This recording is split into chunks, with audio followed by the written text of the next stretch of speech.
Verb, adverb, preposition, interjection, conjunction and article को 9 parts of sentence को मैंने देखा था।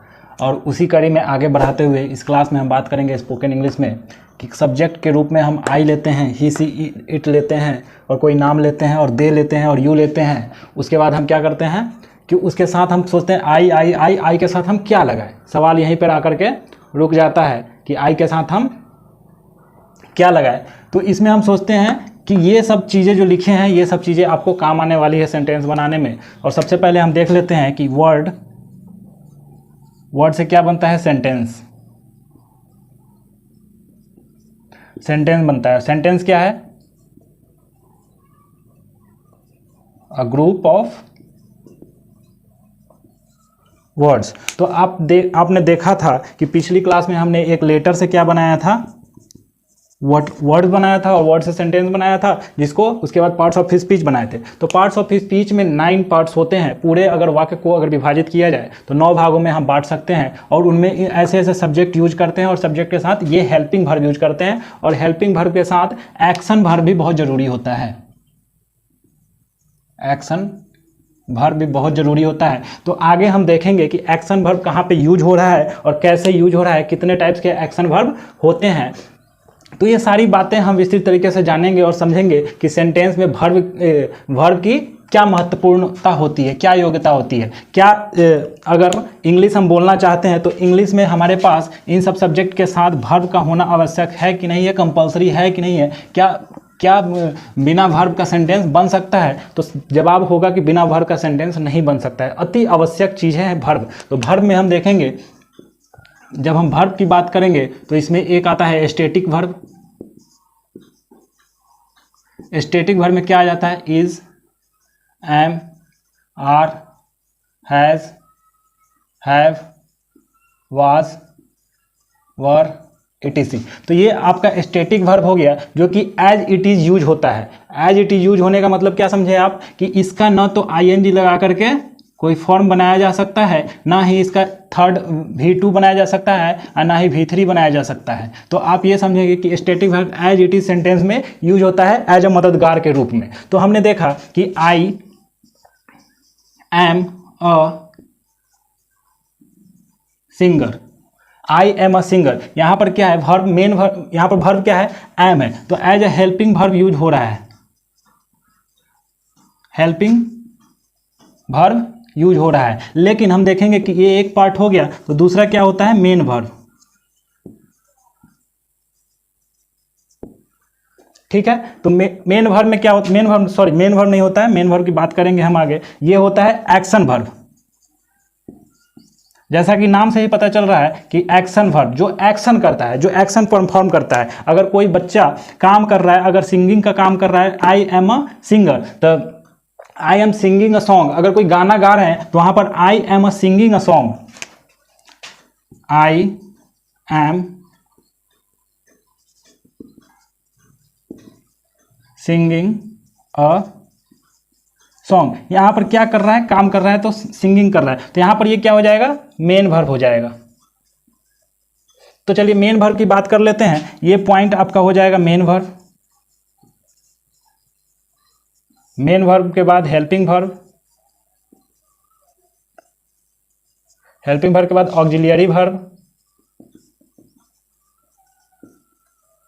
तो आप देखेंगे कि एक स्टैटिक वर्ब पर है जिसमें is, am, are, has, have का होता है, जो कि हेल्पिंग वर्ब के रूप में यूज होता है। तो हेल्पिंग वर्ब के रूप में यूज होता है, तो ये स्टैटिक वर्ब हो गया। ना ही इसमें आईएनजी का फॉर्म लिख सकते हैं, ना ही V2 का फॉर्म लिख सकते हैं, ना ही V3 का फॉर्म लिख सकते हैं। तो ये स्टैटिक वर्ब हो गया, जो कि अस्थायी रूप से ये यूज होता है, एज इट यूज हो जाता है। दूसरा हमने देख रहा है एक्शन वर्ब। एक्शन वर्ब का काम क्या है, जो क्रिया करता है। जैसे कि I am singing a song, मैंने गाना गाया। तो यहाँ मेन वर्ब के रूप में क्या यूज हो रहा है, सिंगिंग। यहाँ पर मेन वर्ब क्या था, एम, क्योंकि आप जानेंगे मेन वर्ब किसको कहते हैं। अगर कोई सेंटेंस लिखे, she is a teacher, she is a teacher, यहाँ पर main verb as a main verb क्या काम कर रहा है, इज काम कर रहा है, यानी कि ये मेन वर्ब हो गया आपका।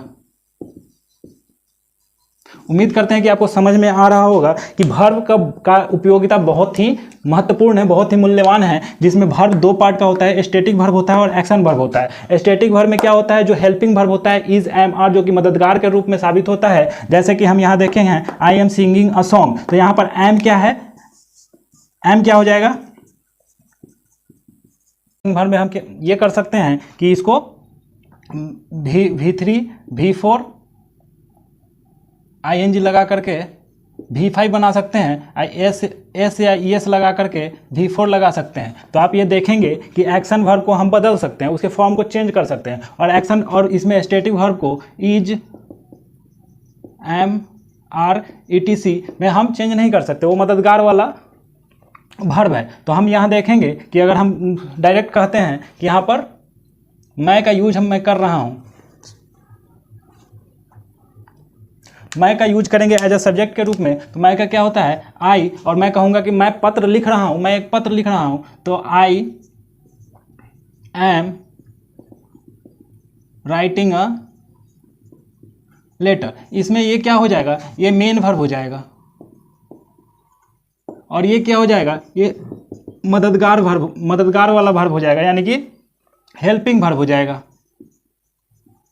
ये हेल्पिंग वर्ब के रूप में काम करेगा। तो उम्मीद करते हैं कि स्टैटिक वर्ब आपको समझ में आया होगा और एक्शन वर्ब समझ में आया होगा। अगर कोई सेंटेंस में एक ही वर्ब या तो एक्शन, ये स्टैटिक वर्ब या एक्शन वर्ब यूज हो रहा है तो वही मेन वर्ब कहलाएगा। अगर किसी वाक्य में, किसी सेंटेंस में दोनों यूज हो रहा है, जैसे कि यहाँ पर यूज हो रहा है, एम भी यूज हो रहा है, स्टैटिक वर्ब भी यूज हो रहा है, और राइटिंग भी यूज हो रहा है जो कि एक्शन वर्ब है, तो ये दोनों यूज हो रहा है, तो इसमें मेन वर्ब एक्शन वर्ब को कहेंगे और ये हेल्पिंग वर्ब सहायक वर्ब के रूप में काम करेगा। तो आने वाले वीडियोज में हम देखेंगे कि कितने सारे वर्ब को, क्योंकि बिना वर्ब का वाक्य बनाना संभव नहीं है, तो हम बहुत सारे जो महत्वपूर्ण 30-40 जो वर्ब हैं उनको लेकर के हम एक वीडियो में आएंगे और उनका V1 form, V2 form, V3 form, V4 form और V5 फॉर्म देखेंगे। जैसे कि राइट का राइट, रोट,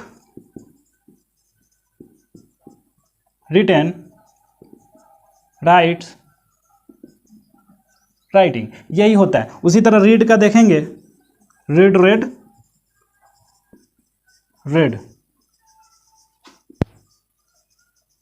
रेड्स, रेड। इसी तरह हम दिनचर्या में आने वाले वर्ब्स को यहाँ पर लिख करके 30-40 वर्ब ऐसे लेंगे जो कि बहुत ही इंपॉर्टेंट है, बहुत ही महत्वपूर्ण है। उसको लेकर के हम आपको विस्तृत तरीके से इसका 5 फॉर्म बताएंगे और उसका यूज करना सिखाएंगे। और उम्मीद करते हैं कि ये वीडियो आपको बहुत ही अच्छा लगा होगा और आप इस चैनल को आगे शेयर करेंगे और सब्सक्राइब करेंगे, अपने दोस्तों को बताएंगे। उम्मीद करते हैं कि बहुत ही अच्छा वीडियो लगा होगा और इसको लाइक करेंगे, कमेंट्स करेंगे। अगर कोई गलतियां हो रही हैं, अगर फ्लो में कुछ गलतियां निकल जा रही हैं तो उसको क्षमा करेंगे। और आपसे हम्बल रिक्वेस्ट है कि आप इस चैनल को जल्द से जल्द बढ़ाएं और इस वीडियो को लाइक करें और देखें, अपने दोस्तों को बताएं, क्योंकि आपका लाइक किया हुआ हमारे लिए मोटिवेशन का काम करता है और हमको प्रेरित करेगा कि आगे अच्छे वीडियोज आपके लिए बनाएं और स्पोकन इंग्लिश आपको सिखाएं। आने वाले समय में बहुत सारे वीडियो के माध्यम से आपको इंग्लिश बोलना और इंग्लिश जो बोल रहा है या फिर किताब आप पढ़ते हैं तो उसको समझना, सीखना, ज़्यादातर ये गाँव वाले बच्चों के लिए बहुत ही इंपॉर्टेंट क्लास होगी। तो आप इस चैनल को सब्सक्राइब करें। इम्पॉर्टेंट क्लासेस आने अभी बाकी हैं।